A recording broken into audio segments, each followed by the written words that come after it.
Sex to Sex family, we're back. We're talking to Ocho. Yes, Ocho is yes. family. We've established that for the past few couple of segments. Ocho, Haiti. Oh my God, Haiti, share him now. What is going on? Hey, it's terrible down there right now. It It's terrible. is. And I see they're sticking the mics in front of little kids, and little kids are saying, "Oh, Falale, he has to go." And I'm like, do they really know what they are saying? I mean, right now that's what's going on. I mean, it seems like if it doesn't go, I mean, imagine this: kids didn't go to school this semester. know. It's about to be November, know. December. Sad.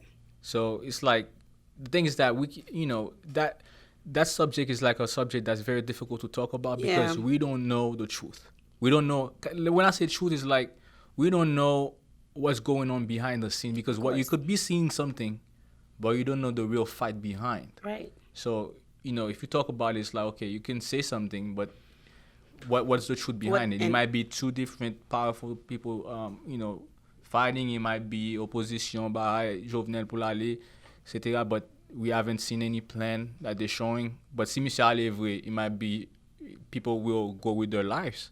But there's no other plan really for Haiti right now. But I'm so confused as far as, okay, when he goes, then I don't even know how it works. Excuse and pardon my ignorance. So what happens after that? I think before he goes, they have to do a transition type of thing going on. So that's usually the history with Haiti. It constantly repeats itself. Since the independence. Right.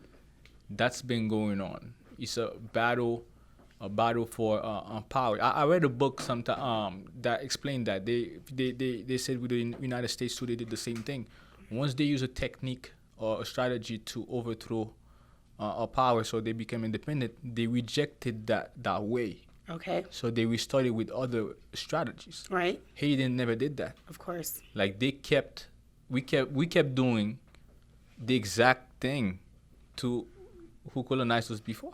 Right. And then we're doing it to ourselves. Right. So it's like there's no, I don't think there's any plan really to help, to make the country better. And it makes me sad because I go to Dominican Republic and there's only some frontières sans manquer. Yeah. And then you see how they're progressing. And people are fleeing, I heard, because I don't know, but I heard people are fleeing Haiti and going to Dominican Republic and just living their life. I have friends that right now in Dominican Republic, and then visa even fini. They couldn't put visa for Dominican Republic anymore. So again, when it's crazy. So I know a lot of people that are over there right now. Wow, I'm just afraid for the kids, and I feel like they're being used as a ploy, and I don't think that they really understand or get the gist of what's really happening. And that's the scary part of me. Like, I'm very cautious of what I say, too, because I'm not there. I'm not in that situation. And believe it or not, words are very impactful, especially when you have a platform.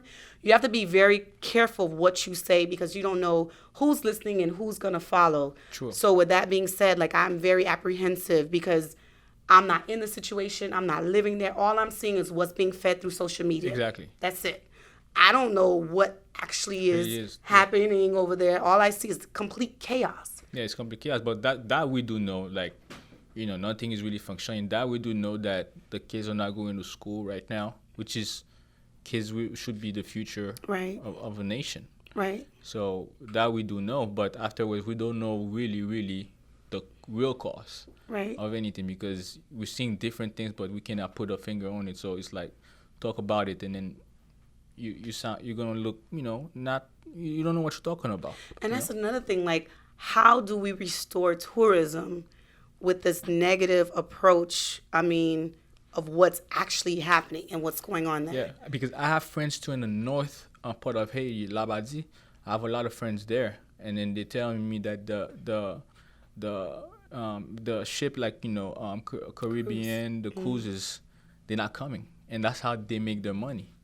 So they're not coming over there. The whole party is not gaining new people coming to vacation. So they're not. There's no jobs.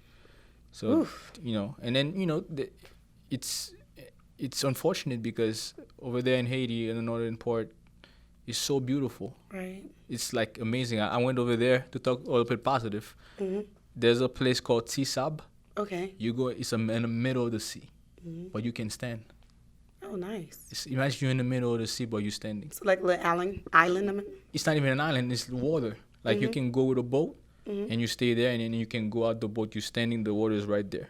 Nice. But you're looking around 360, it's water all around. Nice. And then, you know, but nous allons aller là qu'on y a parce que bon, Yeah. you're bloqué tout bagay. Oh, Seg4, we're going to bring the energy back up when we come back.